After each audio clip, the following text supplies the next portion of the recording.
Baba told of a way that made some people very strong, but it was a dark way. He spoke in ugly hints about life and blood and giving. The words were heavy and they made the air cold. Pastor Emmanuel saw stars of hope and fear at the same time. He thought he could do it if it would fill the church and help people. In a big city, lights and cars and tall houses sat close. Pastor Emmanuel had a small church on a small street. The church had a few old chairs and a small bell. Many days only a few people came. Pastor Emmanuel watched other churches with many people and big songs and loud shouts. He watched them on the road and on the news. He wanted the church to be full. He wanted to make big miracles and have many people. He prayed and he thought hard, but nothing came. He felt sad and wanted help. Every day he walked to the main road and saw big churches full of people. The people clapped. The people shouted and cried with joy. The pastors there raised hands and some people said they were healed. Blind eyes could see. Hands that could not move could move. Babies were said to be born to some tired mothers. Pastor Emmanuel saw this and felt a small hot thing in his chest. He wanted power so people would love him. He wanted the church to be full and warm like those other places. He felt empty and lonely. He walked to other pastors in the city and asked for their secret. He asked why they had so many people and many big things. The other men shook their heads. They smiled and spoke soft. They told little stories and gave small tips about work and prayer and time. They did not tell him the real deep secret. No one told him where real power might hide. They spoke of hard work and long prayer, but Pastor Emmanuel wanted a quick big thing. He listened, but his heart wanted more than the words.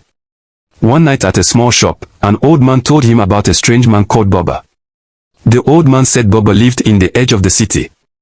He said Baba had a big secret. He said Baba could give great power for strange things. Baba's name made some people whisper. Pastor Emmanuel's ears grew big with hope. He felt like a child who sees cake. He thought if Baba gave him power, his church could be full. He thought if Baba smiled, people would come. He decided to find Baba. He walked long, past tall walls and small shops, to a grey house where Baba was said to live. The house looked small and old with a lamp that glowed at night. Baba was not like the men in clean suits. He had rough hands and slow eyes. Baba spoke in a low voice. He told Pastor Emmanuel that power can come, but it can cost much. Baba said power likes a price. He spoke of a trade that is hard to say. Pastor Emmanuel heard the words and his heart beat fast. Baba told of a way that made some people very strong, but it was a dark way. He spoke in ugly hints about life and blood and giving. The words were heavy and they made the air cold. Pastor Emmanuel saw stars of hope and fear at the same time. He thought he could do it if it would fill the church and help people. He forgot the small voice inside that said hurting others is wrong. He thought of the crowd and the many hands that would clap for him. Pastor Emmanuel chose some young men who worked at the church. He called them like helpers and made them feel big. He told them to find people who could be used for the dark trade. He did not tell them to be cruel, but he wanted them to bring life that would be taken for the ritual. The boys did not ask many questions when a man in need of money came and the road was dark. The boys carried out the orders with quick feet and quiet steps. The city did not see all the moves. The first time the plan worked, the church felt a cold hush. People came to watch. Pastor Emmanuel led a small strange act and Baba was near. Later, people said they saw light and felt warm. A woman who could not hear said she could hear. A boy who could not run took a step and smiled. The news went slow but sure. A few people told friends that the pastor had new power. The church chairs filled with new faces. The city whispered and more people walked to see the small church on the small street. As more people came, Pastor Emmanuel put his hands on the heads and eyes of the sick. He held their hands and looked at them deep. Some who could not see opened their eyes and looked at light. Some who could not walk moved a small step and then a big step. Women who had no child were told they might have a baby soon. The word spread, this pastor can heal.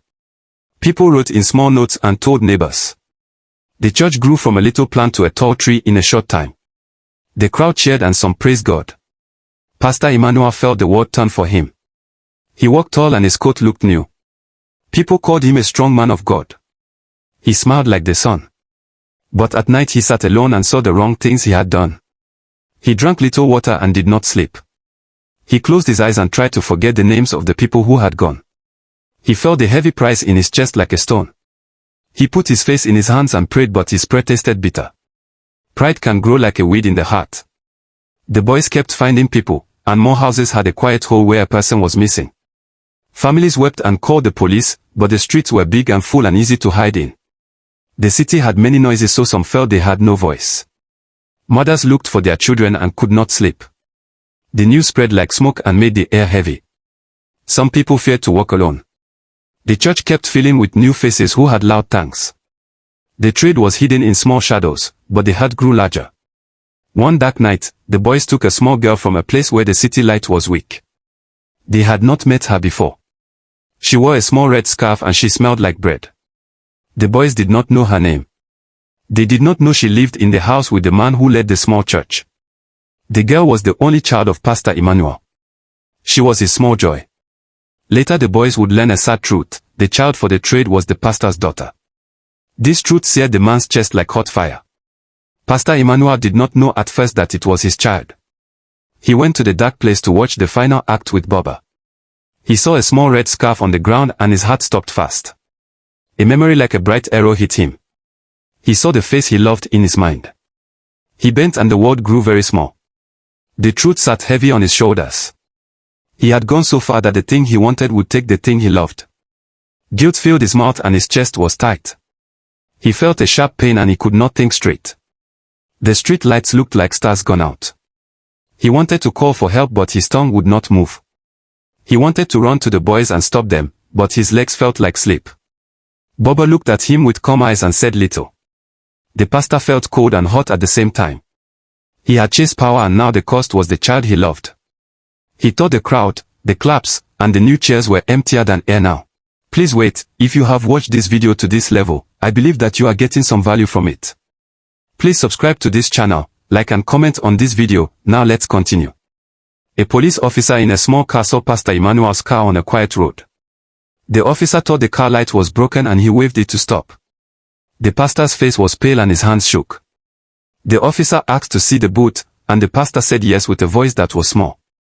When the boot opened, the officer saw a small child caught inside. The child was alive but very tired and scared. The officer's heart jumped. He called other officers with a loud voice and took the child gently in his arms. The street filled with many police lights and voices. Men took notes and doors opened. The officers found more people who were lost and took them to safe places. The boys who had done the dark work sat down and answered with small words. The pastor had great tears and no strong words. He stood with his head bowed as the officers led him to a big car. The city watched and whispers grew. The people who had once cheered now looked with hard eyes. The secret had come out into the light. The next day the church doors were still but empty. People who had come for the miracles felt hurt and angry. Mothers took their children away from the steps. Some of the healed ones felt the change in their hearts. The news told how the pastor had done wrong.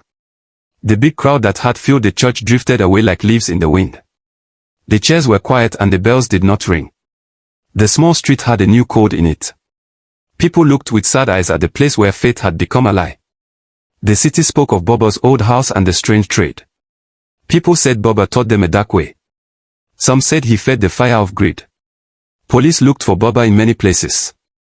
He was a shadow in the alleys. Some people said they saw him leave the city in a small bus at dawn. The other men of the cloth said the acts were a grave sin and they asked for justice. The city felt like a big mouth that would not stop talking about what had happened. In a small cold room, Pastor Emmanuel sat and stared at his hands. He saw the lines that had once prayed and now had done wrong. He thought of his daughter. He saw her small red scarf in his mind like a little son. He wanted to turn back the clock, but the clock ran forward. He cried and his tears were many. He thought of the families he had hurt and the people who had gone. Guilt filled him like rain fills a bowl. He wanted to say sorry but words felt thin. The small girl woke in a safe room with blankets and kind hands. The police had taken her to people who heal and keep children. She was scared but the food was warm and the bed was soft. Little by little, she ate and slept and began to tell small things about the city and the bread store where her mother sold bread. She did not know all that had happened. When she learned that the man who had taken her was her father, her heart was full of hard questions. The city tried to give her calm and time. The police made a case and many people came to tell the truth. A place with big chairs and high walls called a court met to hear things. The judge listened to sad stories and to the names of people who had gone. The boys and the barber and Pastor Emmanuel stood in front of the court. The judge spoke in a firm voice and the law said that hurting people is wrong. The city watched and some felt pain, some felt relief. The law did its work and the truth had a place to sit. The judge said that those who hurt others must be stopped. The men who took people were asked to pay for what they had done. The judge gave a sentence that meant the men would sleep in a place away from the city for a long time. Pastor Emmanuel heard the words and felt his chest crack with sorrow. He had wanted gold and claps, but he got cold walls and the sound of doors. The city learned that no good can come from wrong. The people took slow steps to heal. Many kind people, and some other pastors who had once been cold, came to help the hurt. They gave food and warm beds to those who needed it. They used their money to pay for the bandaged hearts. They taught the children songs that spoke of love and care, not of power. The city found new leaders who taught truth and honesty. Children played near the small gardens and the sound of laughter came back. People began to feel safe to walk after the sun went down. People in the city began to talk about what a true miracle is. They said a true miracle is a kind hand, a hot meal for a cold child, a warm bed for a tired mother, and a true sorry from a man who hurts. They did not want miracles that came from fear and harm. They chose small acts of help as the real wonder. This idea grew like a small tree in many yards. The city found that healing is slow and kind, not fast and hurtful. People learned to trust gentle acts. In a place with high walls, Pastor Emmanuel sat and learned to speak the truth. He wrote letters to those he had hurt and to the child he had loved. He said sorry and he asked to help as he could. The men who kept him taught him to do small kind acts even from his place. He read simple books and he thought of how he can be of use when time comes. He wanted to be a man who heals with truth and not with harm. His heart began to learn a new path. Over many months and years the city slowly healed. People who had been hurt found new steps to walk. Families planted trees where old hurt had been. Small shops came back, and bread was warm on street corners. People put small lights in windows to show that all could come in. The church on the small street became a place that helped with food and warm beds. The neighbors learned to watch for trouble and to call for help when the city felt wrong. The memory was never gone, but the city learned to carry on and to be gentle to new faces. As the small girl grew, she learned many small things that made her strong. She went to a small school and tied her shoes by herself. She learned to read and to count the stars. People in the city taught her how to plant seeds and how to give warm food to a friend. When she was older, she helped other children who were scared and sad. She told them simple words about truth and about asking for help when things felt wrong. Her life became a soft light that warmed many small hearts in the city. The last years of the story show that truth and care are the best power. The city kept the lessons from the dark days. People told their children to be kind and brave and to stand for what is right. The law helped to stop those who would hurt. The small church kept a quiet bell that rang at dawn. People who loved the child came to see her on bright days. Pastor Emmanuel lived with the cost of his choice and the long road to honesty. The city learned that love, truth, and small kind acts are the strongest lights to keep the dark away. Don't forget to hit the subscribe button and turn on your notification bell for more interesting emotional African folktales and life-changing moral stories. Like, share and comment if this story touched your hearts.